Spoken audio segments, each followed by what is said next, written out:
A flight attendant slapped a calm black man in first class, assuming he didn't belong there. Seconds later, his silent phone call ground the entire plane, leaving everyone in stunned silence. What followed was a lesson in power, restraint, and a culture-shifting moment that no one on board would ever forget. Watch the full story to find out what happened next. If this story made you think, give it a like, share your thoughts in the comments, and don't forget to subscribe to Real Life Stories New for more powerful tales like this.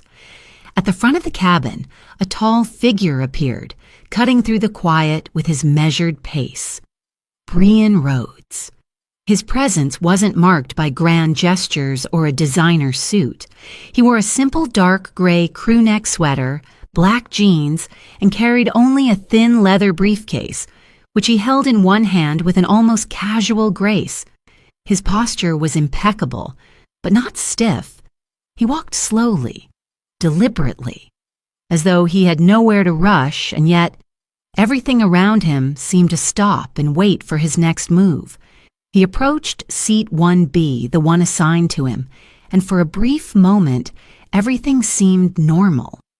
The usual pre-flight bustle was going on, some passengers settling in, a few quietly sipping sparkling water, and others adjusting their high-end watches under the dim light. Brian had every right to be here, but the moment his presence was acknowledged by Monica Drew, the flight attendant, the atmosphere in the cabin shifted. Monica, a seasoned flight attendant with years of experience, was used to seeing all kinds of passengers in first class. But Brian was different. There was something about him, something that made her pause. She wasn't sure what it was, but as she glanced at his boarding pass and then looked back at him, she couldn't shake the feeling that something wasn't right. Her eyes narrowed, and her professional smile faltered just slightly. "You're in first class?" she asked, her voice betraying a hint of suspicion as she lifted her eyebrows. It wasn't an ordinary question, it was an assessment, a judgment.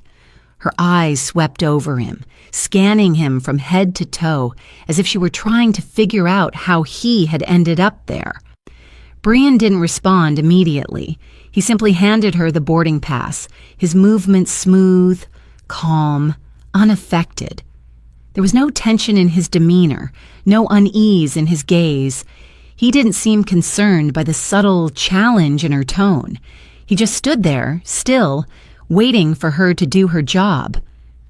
Monica took the pass from him, and her fingers hovered over it for a long moment as she examined the details, blinking a couple of times as she processed the information. 1B? She muttered to herself, scanning the ticket again. Her voice trailed off as she glanced at the boarding pass, her confusion evident. Did he somehow get an upgrade? Was there a mistake? Monica couldn't make sense of it. She looked back at Brian, and in the silence that followed, her gaze hardened slightly. There was an edge to her now, something almost imperceptible to anyone else, but to Brian it was clear. She was questioning his right to be there. Without a word, she turned and walked briskly toward the service phone, murmuring something under her breath. Brian didn't flinch. He didn't move a muscle. He was calm. Too calm. His gaze swept across the cabin, scanning the other passengers. They seemed oblivious, lost in their own world of first-class luxury, but Brian's stillness stood out. His seat remained empty, untouched, as if waiting for the inevitable moment when the tension would snap. Seconds passed, then minutes. Monica's voice, barely audible, came from behind the curtain as she spoke to someone on the other end of the phone.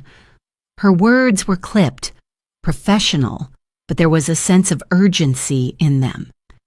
Brian's eyes remained steady, his expression unchanged. There was no sign of frustration, no hint of anger. He seemed almost detached from the unfolding scene, as if he were watching a play in which he was a mere observer, waiting for the next act to begin. When Monica returned, her face was tighter, her posture stiffer. The smile she had once worn was gone, replaced by a cold, almost robotic expression. She approached him again, but this time there was something different in her eyes. She wasn't smiling anymore. She wasn't offering the usual politeness that came with her uniform. This time it was an order disguised as a question. "I'm going to need you to wait here," she said, her voice sharper now. "There's been some confusion with the manifest, and I need to double-check your details." Brian nodded once, silently acknowledging her words. He didn't argue. He didn't protest. He simply stood aside, stepping out of the aisle to allow other passengers to pass. He remained in his spot, but there was a quiet authority in the way he carried himself. It wasn't arrogance, nor was it subservience. It was the calm of someone who had already sized up the situation and knew that whatever was to come next, he could handle it without raising his voice. But Monica's behavior was now drawing the attention of others. Whispers started to spread through the first-class section as passengers exchanged glances. Some raised their eyebrows, others leaned in to murmur to the person sitting next to them. Brian could feel their eyes on him, but he didn't flinch. He wasn't angry. He wasn't upset. He simply stood there waiting, observing, as the weight of the moment settled over him like a heavy curtain. A buzz. Brian's phone vibrated quietly in his pocket, the sound barely audible against the backdrop of soft murmurs and the occasional clink of glassware. He didn't check it. He didn't need to. His attention was focused on the present, on the silent exchange of power that was taking place without a single word being spoken aloud. And then, a few moments later, Monica returned again, this time with a noticeable shift in her demeanor. She was no longer pretending to be cordial or professional.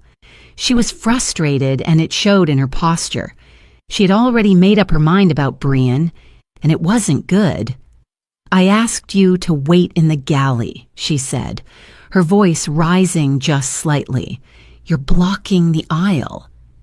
Brian's response was simple, measured, and without any trace of anger. "I'm standing aside." The tension between them was palpable now, like a tightrope being pulled ever tighter.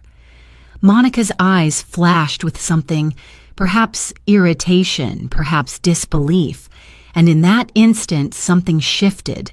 The polite veneer she had clung to fractured, and her professional composure crumbled for just a second. She reached out, slapping Brian's boarding pass from his hand. The sound of the slap, though it wasn't particularly loud, seemed to resonate in the air.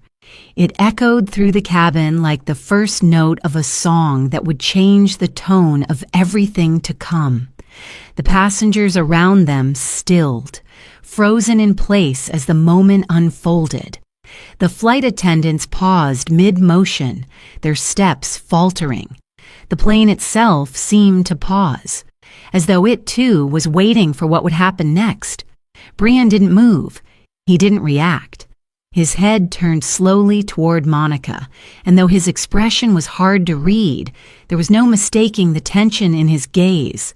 He didn't flinch. He didn't get angry.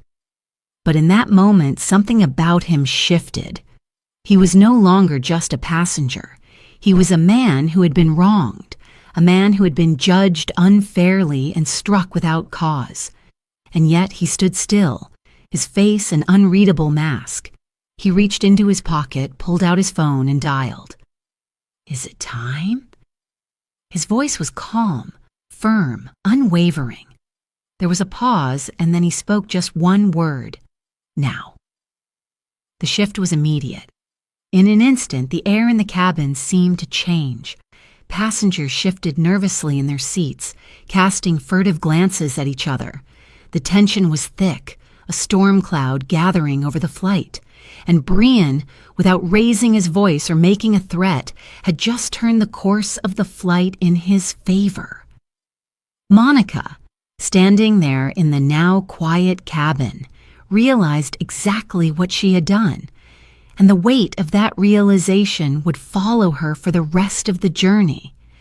The moment Brian spoke into his phone, the air in the cabin seemed to hold its breath, as though the entire flight had paused in a single, collective moment of suspense. The flight attendants, already on edge from Monica's earlier slip-up, were now visibly nervous. The murmurs that had once been a distant hum filled the space around them, creeping through the cabin in hushed tones. Everyone from the passengers in first class to the flight crew sensed something had changed, and the weight of that change hung heavily in the air. Monica, standing near the galley with her hands trembling ever so slightly, tried to maintain her composure, but the facade was slipping. She could feel the eyes of the passengers on her back, their gaze like a searing spotlight. Brian, still seated at 1B, hadn't raised his voice.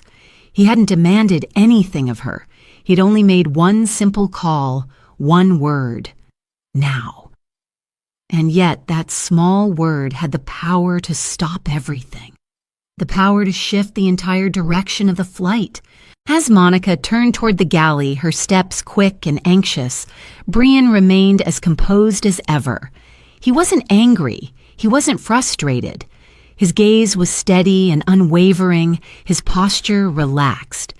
It was almost as if he was in a world of his own, observing the chaos around him with a detached calmness that seemed to seep into the atmosphere like an undeniable force. There was no visible reaction to the slap she had delivered, no frown, no clenching of his jaw, just a quiet, powerful stillness. Meanwhile, in the cockpit, the captain, Ree Mallory, sat still, a hand gripping the intercom with his knuckles white. His co-pilot glanced over at him, sensing the tension that was hanging over the airwaves. The captain's face had gone from confusion to something else, something deeper. The orders they had received, though vague at first, were becoming clearer. "We've been told to pause boarding," Captain Mallory muttered under his breath. His voice was clipped, but his eyes betrayed a deep, growing unease. The co-pilot, who had worked countless flights without a single hitch, was now fully aware that something out of the ordinary was happening. Back in the cabin, Brian, undisturbed, calmly resumed his task. He opened his briefcase slowly, as if savoring the luxury of his own quiet space amid the storm. The other passengers in first class, once lost in their own worlds of first-class comfort, began to shift uncomfortably in their seats. Brian wasn't like the other passengers. He didn't fit the mold of the typical elite traveler, and yet the moment Monica made her mistake, they all saw it. He had power, an undeniable presence that transcended everything else. Monica returned to the aisle, but this time her posture had changed. She was no longer carrying herself with the same confidence she had moments before. The smugness had been replaced by a shaky kind of resolve, as though she were trying to convince herself that everything would be fine. She couldn't shake the sensation that she had crossed a line, one she would never be able to uncross. Brian, with his back straight, his notepad open before him, continued to write. It was as though the chaos surrounding him didn't exist. The passengers were all too aware of the power that sat quietly in that seat. Some exchanged glances, their expressions unreadable, as if they were unsure whether to apologize, whether to say anything, or whether it was simply too late for words. Behind the curtain separating first class from the rest of the aircraft, a gate agent rushed into the cabin, their footsteps hurried, sharp. They stopped briefly next to Monica, whispering something in her ear. Monica's face, already pale, turned a deeper shade of white. Her lips parted slightly, her breath catching in her throat. She looked toward Brian, who was still sitting silently in his seat, his eyes fixed on the pages of his notepad. She swallowed hard, trying to steady her breath, but there was no stopping the wave of realization that was now crashing over her. She had slapped him. She had slapped someone who, without a doubt, could shut down this flight, this entire airline, with a single phone call. The weight of her mistake wasn't something she could easily dismiss now. The room around her felt smaller, more confining. She didn't need to hear the words spoken by the gate agent to know what was coming. Brian, the man she'd so easily dismissed, was more than she had ever realized. Still, Brian remained unfazed. His pen continued its steady rhythm, and his attention was completely fixed on his notepad. There was a grace in his movement, a slow, deliberate calmness that almost made him seem untouchable. His control over the situation was evident, but it wasn't the loud, domineering control that one might expect. It was the kind of power that came from within, silent, profound, and impossible to ignore. Brian wasn't fighting with anyone. He wasn't raising his voice.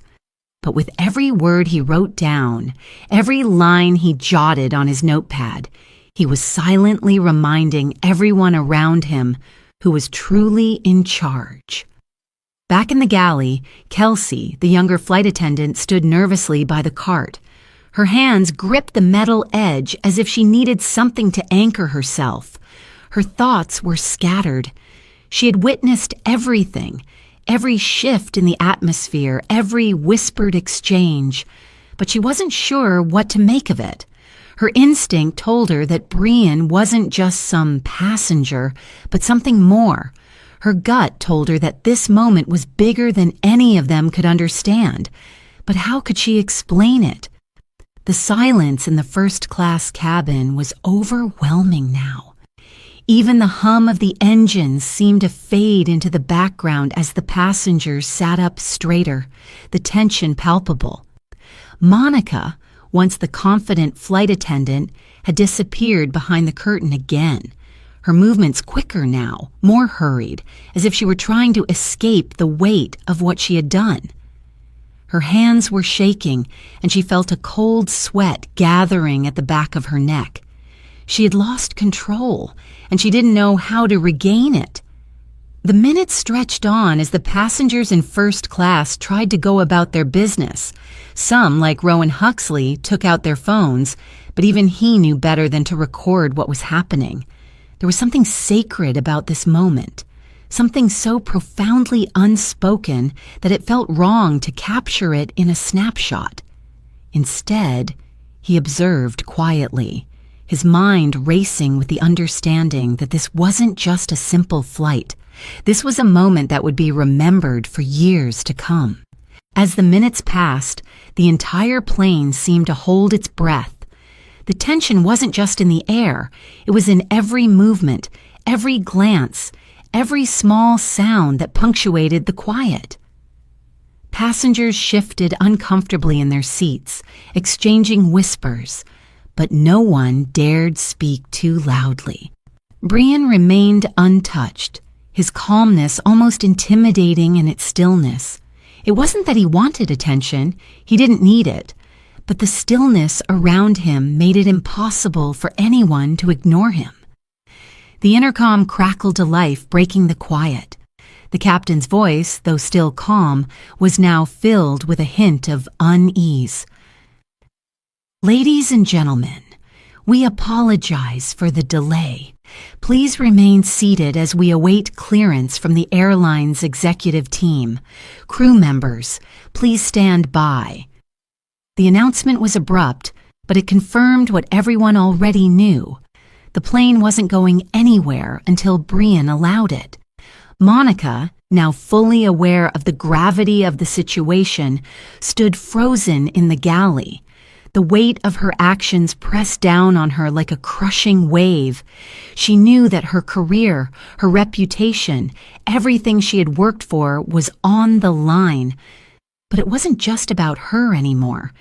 It was about Brian. And in that moment, she realized just how small she had made him feel by questioning his place in first class. Outside the cockpit, Captain Mallory had received further instructions. The seriousness of the situation was sinking in. This wasn't just an isolated mistake. It was a mistake that could affect the reputation of the entire airline. Brian had made a single call, and with that call, he had grounded the flight. It wasn't about retribution. It wasn't about causing chaos. It was about making a point that was being felt throughout the entire cabin. The minutes passed, stretching the tension to a breaking point. The hum of the engines seemed almost too loud now, like the backdrop of a slowly building storm, just waiting for the thunder to crack. Brian Rhodes remained seated, his presence as constant and undeniable as the beat of a drum, but he didn't need to speak. His stillness was the loudest thing in the cabin. The passengers around him, those who had been oblivious to his presence earlier, were now watching him closely, some with curiosity, others with a growing sense of recognition. A man in a simple crew neck and jeans, a briefcase in hand, and yet his silence had shifted the entire atmosphere. For Monica, each passing second felt like a lifetime. The weight of her mistake was suffocating, a heavy burden she couldn't escape. As the realization settled over her, she found herself standing behind the curtain, away from the eyes of the passengers, but not from the consequences of her actions. Her hands were still trembling, and no matter how many times she wiped them on her uniform, the shaking wouldn't stop. There was something undeniably powerful about Brian's silence, something that made her feel small and insignificant in comparison. Victor Layton, the operations director, had arrived at the cabin door without ceremony. His presence alone was enough to add to the growing tension. Unlike Monica, who was visibly shaking with the realization of what had transpired, Victor carried himself with a quiet confidence. His eyes flicked briefly toward Brian, then back to Monica, who was still standing at the galley, unsure of what to do next. She didn't need to be told what was happening. She could feel it in the air. Brian had changed everything. Victor's voice was calm as he addressed Monica, though there was an underlying sharpness to his tone that betrayed the seriousness of the situation. "You're going to need to come with me," he said simply, his eyes not leaving her. Monica nodded slowly, her face pale, her shoulders slumped in resignation. There was nothing she could say. There was no excuse for what had happened. The slap had been an overstep, a mistake, one that she would now pay for. But it wasn't the slap itself that had set the course of events into motion. It was the fact that she had underestimated the man sitting in 1B.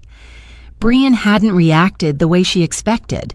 He hadn't been angry. He hadn't shouted at her or even demanded anything. But in his silence, in the way he held himself, he had shown a quiet power that shattered everything she thought she knew. As Victor led Monica away, the murmurs from the passengers began to grow louder. What had just happened? Who was this man in 1B? Some passengers, like Patricia Renair in 3A, were whispering to their companions, trying to make sense of the situation.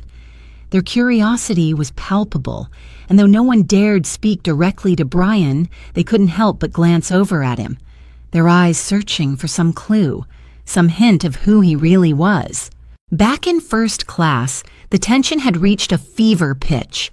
Passengers who had previously been absorbed in their own world of luxury and comfort were now fully aware of the quiet drama unfolding before them. They couldn't escape it. The moment was too powerful, too charged. And Brian, with his calm composure, was at the center of it all, a steady anchor in the storm. Brian's phone buzzed again, a quiet vibration that barely registered against the soft rustling of passengers. He didn't even glance at it. His focus was on the notepad in front of him, his pen moving slowly but deliberately. Every stroke was measured. every line purposeful. It was clear that he wasn't waiting for something to happen. He was orchestrating it. In the cockpit, Captain Mallory looked over at his co-pilot, his expression unreadable. "We've been given the word," he said, his voice low. "We're staying grounded, no movement until further notice." The co-pilot nodded, his face pale. He had flown for years, but this was different. There was something fundamentally wrong about all of this. The weight of the situation was not lost on anyone. They all knew that the moment Brian had made that call, now, he had changed the course of the flight. There would be no going back. This was no longer about a simple mistake or a misunderstanding. This was about power. Quiet, subtle, and undeniable power.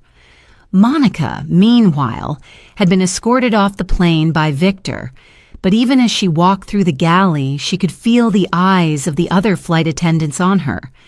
Kelsey, who had been one of the junior staff members, looked at her with something resembling pity. Monica didn't need to hear the whispers to know what they were saying. She could feel it, the shift in the room, the shift in how she was seen. There would be no escaping this, no escaping the fact that she had made a colossal mistake. But it wasn't just her mistake. It was everyone's mistake. Everyone who had underestimated Brian, everyone who had judged him based on his appearance, based on the fact that he didn't look the part of a man who could command the cabin. And now, as Monica was led off the plane, she understood the true weight of her actions. Meanwhile, Brian sat silently at seat 1B, unaffected by the chaos swirling around him. He didn't need to get up, didn't need to speak. His mere presence was enough to shift the entire dynamic of the flight. The passengers around him were still reeling from the realization that the man sitting in front of them wasn't just a CEO, he was the owner of the airline. The entire room, from the flight attendants to the other passengers, was now under his silent command, and there was nothing they could do to reverse the situation. They had all been caught in the gravity of his presence. As the minutes stretched on, the plane remained still on the tarmac, grounded by the simple fact that Brian had decided it would be so. The crew was waiting for instructions. The passengers were waiting for answers. But Brian, the man they had all overlooked, was sitting in his seat, unfazed, content to let them all wait. His quiet authority was the storm that was brewing, the calm before the thunder. Eventually, the cabin lights flickered again, signaling the end of one chapter and the beginning of another. Monica, now in the process of being removed from the aircraft, had already received the consequence of her actions. Her career would likely be on the line, but more than that, she had learned a painful lesson in judgment. Brian hadn't even had to raise his voice, and yet the entire flight had come to a standstill. He hadn't fought back with fury, but with grace. He hadn't demanded retribution, but with a mere flick of his finger, he had shown them all what it meant to truly command respect. At the front of the cabin, the flight attendants, now fully aware of who Brian was, began to shift in their duties. Kelsey, the youngest flight attendant, stood by the cart once again, her hands now steady, her movements deliberate. She had witnessed something extraordinary. She had seen a man handle a moment of deep injustice with an elegance and control that she could only hope to emulate. Brian's quiet power was a lesson she would carry with her forever. In the row behind Brian, Patricia Renair looked across the aisle at her husband, her eyes wide with realization. "Did you hear his name?" she whispered to him. "He's not just any CEO, he owns this entire airline." Graham, her husband, blinked, his face paling as the truth settled in. "That explains everything," he muttered, though his voice was tight with awe. "It's not just a seat. It's the entire world that's shifted." And with that realization came the final, undeniable truth. Brian wasn't just a passenger. He was the man who had reshaped the entire atmosphere of the flight with nothing more than his quiet presence. He hadn't shouted. He hadn't demanded. He had simply been. And that, it seemed, was enough. As the plane descended into the night sky, the city lights below seemed almost insignificant compared to the realization that had slowly, almost imperceptibly, settled in every passenger's heart. Brian hadn't needed to shout, to demand, or to threaten. He had simply existed with such quiet confidence that the entire cabin had shifted. It wasn't just about who he was, but what he represented. Something far greater than a position or title. He had shown them all, without saying a word, what true power and presence meant. Monica, once a confident flight attendant, now understood. The slap, her mistake, her assumptions, they had all led to a moment of profound reckoning. She hadn't just been humbled by Brian, she had been forced to confront her own biases, her own actions. She wasn't the only one feeling this shift. The other passengers, too, would remember this moment, not just for the man in 1B, but for what it taught them about how easily we can overlook or dismiss others. Brian's quiet strength hadn't been a display of anger or retribution. It had been a reminder that silence can sometimes be more powerful than noise. In that silence, people revealed their true selves. And in that silence, change had already begun. As the flight continued on its way, passengers glanced at each other with a different kind of awareness, a quiet understanding that the world around them wasn't just about what they saw, but what they chose to ignore. The power to change things, to make a difference, didn't always have to be loud. It could simply be steady, and it could be profound. The plane had landed. But for everyone on board, the journey was far from over. If you felt inspired by Brian's story, don't forget to like, share, and help us reach 10,000 subscribers on Real Life Stories New. Let's keep spreading these powerful lessons.